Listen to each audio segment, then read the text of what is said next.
The Ural Mountains. February 1959. A place of unforgiving beauty. A group of 9 experienced hikers ventured into the icy wilderness. They were students from the Ural Polytechnic Institute. Their goal was to reach Otorten Mountain. This peak was known to the indigenous Mansi people as Dead Mountain. Little did they know their adventure would end in an enduring mystery. The Dyatlov Pass incident has puzzled the world for decades. The incident took place on the eastern slopes of Kolatsiako. This translates to Dead Mountain in the Mansi language. The area is remote. It is known for its harsh weather conditions, even in the winter. Temperatures can plummet to extreme lows. The terrain is challenging. It's a combination of steep slopes, dense forests, and treacherous ravines. For the 9 hikers, this unforgiving landscape would become their final destination. Their story became a chilling reminder of the power of nature. It raised questions that continue to haunt us today. The group was led by Igor Dyatlov. He was a 23-year-old radio engineering student. He was known for his passion for exploration. Each member was experienced in winter hiking. They were well equipped for the challenging conditions. They were excited to test their skills. They carried cameras and journals to document their adventure. These would later become crucial pieces of the puzzle. There was Yuri Krivonishenko. He was the life of the party. He always had a song on his lips. There was Zinaida Kolmogorova. She was a talented skier and a skilled photographer. There was Rustam Slobodin. He was a quiet observer with a sharp mind. Each member brought their unique skills and personalities to the group. Their camaraderie was evident in the photos they took. Their shared love for adventure bound them together. They set off into the wilderness. They were filled with the spirit of youth and the thrill of the unknown. They were completely unaware of the tragedy that awaited them. The hikers' journey began with enthusiasm. They documented their progress in their journals and photographs. Their spirits were high. They were eager to conquer the challenging terrain. But something went terribly wrong on the night of February 1st. The hikers established their camp on the slopes of Kolatsiako. Something compelled them to flee their tent in terror. The tent was discovered weeks later. It was partially collapsed. It was slashed open from the inside. The hikers' belongings were still inside. This indicated a sudden and desperate evacuation. Their shoes, food, and even some of their warm clothing were left behind. This suggested they had fled in a hurry. They faced the freezing temperatures without proper gear. What could have driven them to abandon their shelter? This question has haunted investigators for decades. The silent tent stood as a chilling testament to the terror that gripped the hikers on that fateful night. Search parties were organized when the hikers failed to return. Weeks later, the first grim discovery was made. Footprints were found in the snow. They led away from the tent. The tracks were made by people wearing only socks or light footwear. This indicated the hikers were not properly dressed for the harsh conditions. The footprints led to a nearby forest. This is where the first bodies were found. The bodies of Yuri Doroshenko and Yuri Krivonishenko were found.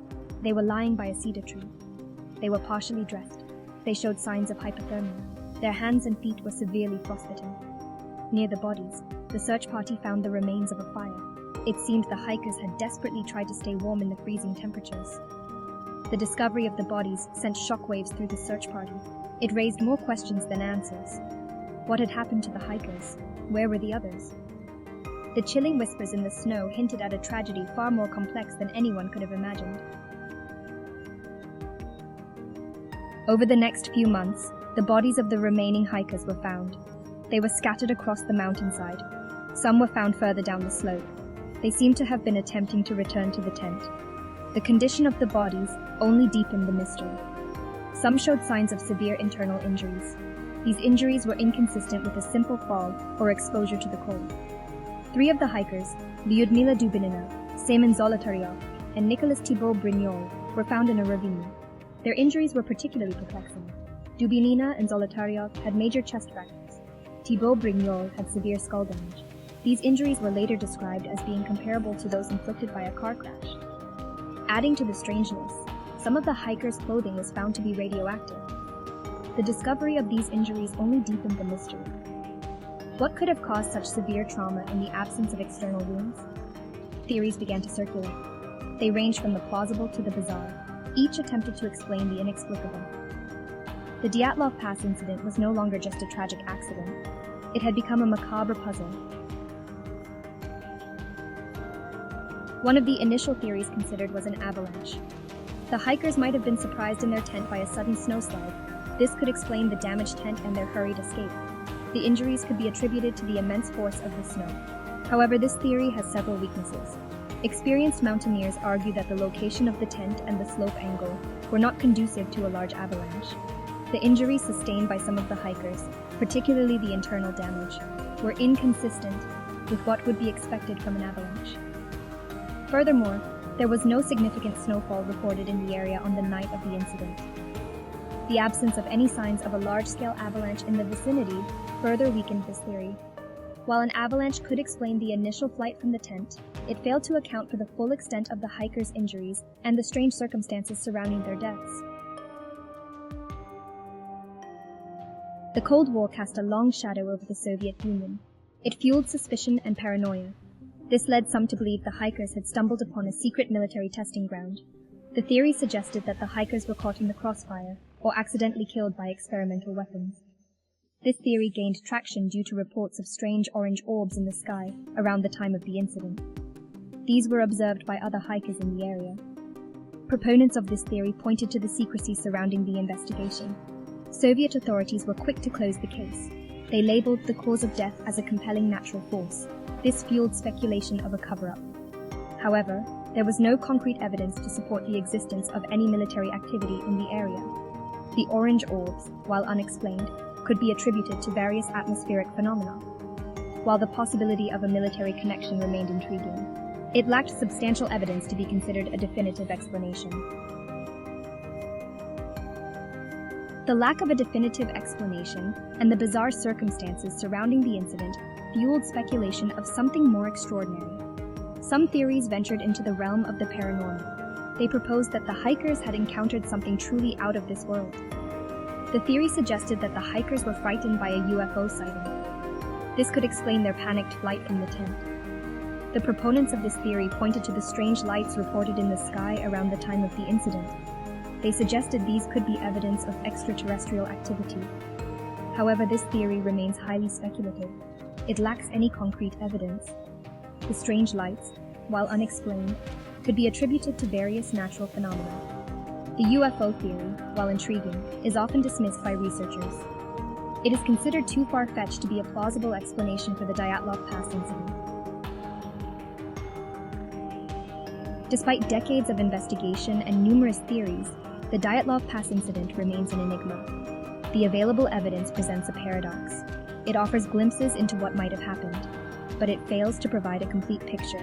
The hikers' panicked flight from the tent suggests they faced a sudden and terrifying threat.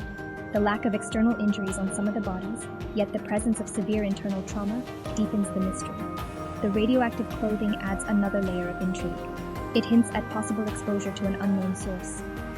However, the lack of a consistent narrative and the absence of eyewitnesses make it difficult to separate fact from speculation. The Dyatlov Pass incident serves as a stark reminder of the limits of our understanding. It highlights the challenges of piecing together a coherent narrative from fragmented and often contradictory evidence. The Dyatlov Pass incident continues to captivate the public imagination. It has inspired countless books, documentaries, and films. The enduring fascination with the case stems from our innate desire to find explanations for the unexplained. The incident serves as a reminder of the power of mystery.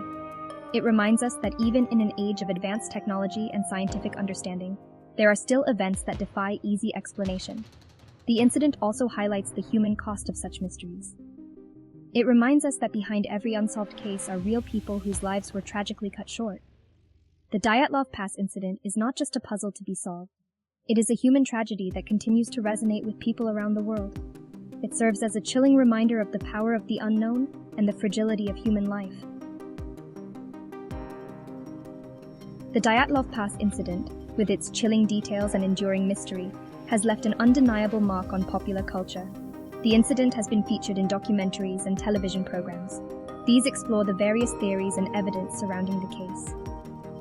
The Travel Channel's Mysteries at the Museum and the Science Channel's Dark Matters Twisted But True are just a few examples of the incident's presence in documentary filmmaking. The story has also resonated with fictional storytellers. It has become a source of inspiration for novels, films, and even video games. The 2013 horror film